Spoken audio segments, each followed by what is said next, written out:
আসসালামু আলাইকুম।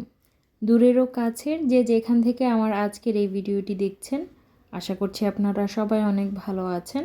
আমরাও আলহামদুলিল্লাহ ভালো আছি। আমার রান্নাঘরে এই গাছটা থাকে চুলার একদম পাশেই। তো চুলার পাশে থাকার কারণে কি না আমি ঠিক বুঝতে পারছি না, পাতাগুলো হলুদ হয়ে যাচ্ছে। লাকি ব্যাম্বো আর সিঙ্গোনিয়াম গাছটা এখানে রেখেছি, তবে নতুন করে কিন্তু শিকড় গজাচ্ছে, তার মানে বোঝা যাচ্ছে যে গাছের খুব একটা বেশি কিছু হচ্ছে না। তবে গাছটা কেন এত যে ডিস্টার্ব সেটা বুঝতে পারছি না। তো সেটাই আজকে একটু হলুদ পাতাগুলো কেটে দিচ্ছি আর নতুন করে পানিটা চেঞ্জ করে দিব, তাহলেই হবে। তবে ভাবছি যে আমি একটা কাচের জারে ট্রান্সফার করব, সেটা এখন না হলে হয়তো বা পরে করব। তো একদম ঠিক এইখানে আমার গাছটা থাকে, আর এদিকে মিষ্টি আলুর যে গাছটা আমি বসিয়েছি সেখানে দেখলাম ছোট ছোট কুঁড়ি আসছে। ঠিক ক্যামেরাতে আপনারা বুঝতে পারছেন কিনা জানি না। এর আগেও কিন্তু মিষ্টি আলু গাছ আমি লাগিয়েছিলাম, তো সেটা পানিতে যতদিন ছিল ভালো ছিল। আমি যখনই এটা মাটিতে ট্রান্সফার করেছি আমার গাছগুলো নষ্ট হয়ে গিয়েছিল। তবে সেখানে আমার অবশ্য দোষ ছিল, কারণ আমি ফাঙ্গিসাইড দেইনি, তো একদম পোকার আক্রমণ হয়েছিল। আর তারপরে গাছ মরে গিয়েছে। তো চায়ের পানি চুলায় দিয়ে আমি থালা বাসন ধুয়ে নিয়েছি, সিঙ্কটাকে পরিষ্কার করেছি। তো সিঙ্কটা আসলে পরিষ্কার করার কারণ কি, যেহেতু আমার রান্নাঘরে না কাউন্টার টপ ওই রকমভাবে নেই, অল্প জায়গা দিয়ে আমাকে ম্যানেজ করে করে কাজ করতে হয়। রান্নার পাশাপাশি রান্নাঘরের কাজগুলো আমাকে সারতে হয়, যার দরুন দেখা যায় যে সিঙ্কে খুব বেশি থালা বাসন জমে থাকলে আমার কাজ করতে অসুবিধা হয়। তাই সব সময় ওটাকে ফ্রি রাখতে হয়। তো চাটা কিন্তু প্রতিদিনই আপনাদের সাথে শেয়ার করি, তার কারণ হচ্ছে আমার অন্যতম ভালো লাগার জিনিস হচ্ছে চা। আর এটা বানাতে আমার খুব ভালো লাগে, আর সেটা আপনাদের সাথে শেয়ার করতে ভালো লাগে। তো আমি জানি না আপনাদের কেমন লাগে। আর দুধ চা আসলে যতই অস্বাস্থ্যকর হোক না কেন, হ্যাবিটটা কোনোভাবেই না ছাড়তে পারছি না, একদমই পেরে উঠছি না। এত চেষ্টা করি, দুই একদিন হয়তো বা খুব কষ্টে সৃষ্টে টানি, হয়তো বা আদা চা খাই, রং চা খাই, কিন্তু 3 দিনের দিন 4 দিনের দিন দেখা যায় যে মানে কয়েকদিন পরই আবার সেইটা আর কন্টিনিউ করতে পারি না। তো চায়ের সাথে সকালে নর্মালি দেখা যায় যে বাসায় যা থাকে তাই খাই, ওই রকম আহামরি খেতেও হবে এমন কিছু না। তবে আমি পছন্দ করি বলে স্পেশাল এই নানটা আমার হাজব্যান্ড আনার চেষ্টা করেন, এবং এনে আগের দিন রাতে এনে ফ্রিজে রেখে দেন যাতে পরের দিন আমি চায়ের সাথে খেতে পারি। তো চা রেডি, এখন চাটা খেয়ে নিব। চলে এসেছি আবার রান্নাঘরে, আর চুলায় গরম পানি দিয়েছিলাম। সেই গরম পানিটা এখন মূলত ফুলকপিতে একটু দিব, তার কারণ হচ্ছে আজকে ফুলকপি রান্না করব।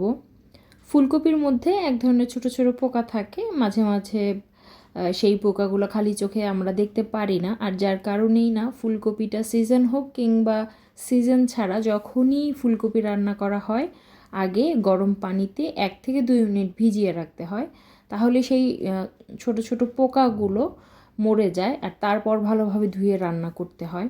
আমি অনেককেই দেখেছি তারা খুব নর্মালভাবেই ফুলকপিটাকে কেটে ঠান্ডা পানি দিয়ে 1 কি 2বার ধুয়ে নেয়।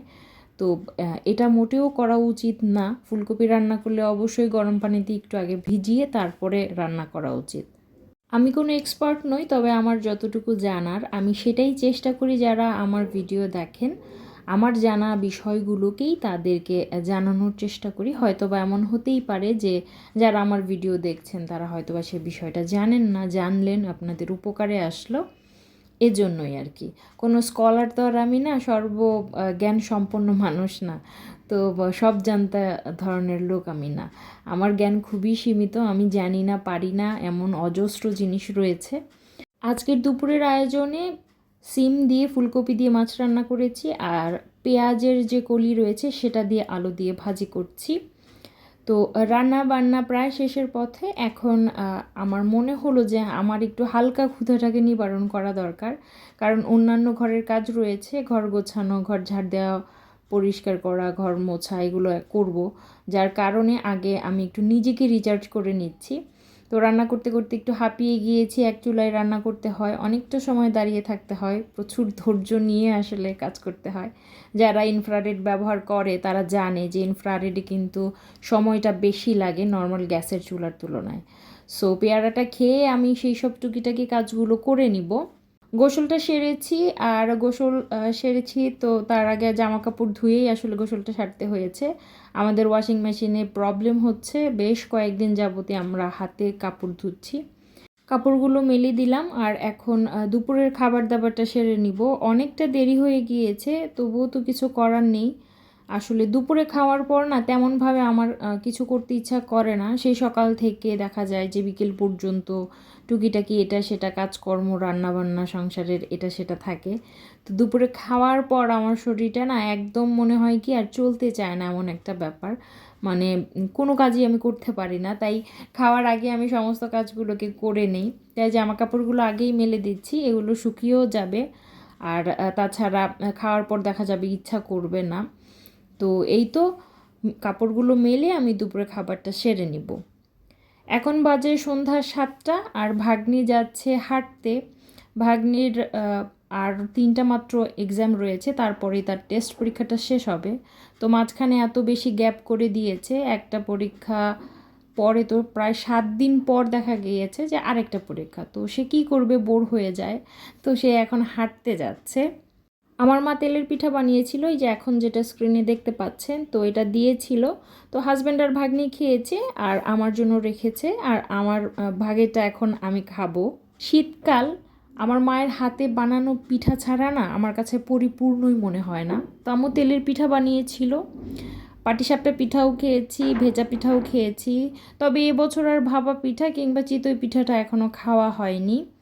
তবে এখন না মায়ের কাছে আর আবদার করতে ইচ্ছা করে না। তার কারণ হচ্ছে কোনো কিছু হাজার ইচ্ছা করলেও না ইচ্ছা করে না যে আবদারটা করি, কারণ মায়ের বয়স হচ্ছে, তো মনে হয় যে তার কষ্ট হবে এ কারণে। তো মাঝে মাঝে ভাবি যে আমার মা যখন থাকবে না আমাকে এই শীতের পিঠাগুলো কে বানিয়ে খাওয়াবে।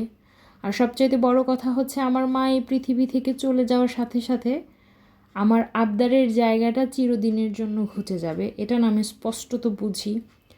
তো খারাপ লাগে, তবে প্রকৃতির নিয়ম, আমরা পৃথিবীতে এসেছি আবার চলে যাব, এটাকে তো মেনে নিতেই হবে, কিচ্ছু করার নেই। পিঠা খেতে খেতে কোরিয়ান একটা চ্যানেল দেখছিলাম, এই চ্যানেলটা আমার পছন্দের। তো আমার আজকের এই ভিডিওটা এই পর্যন্তই। সবাই অনেক ভালো থাকবেন। আল্লাহ হাফেজ।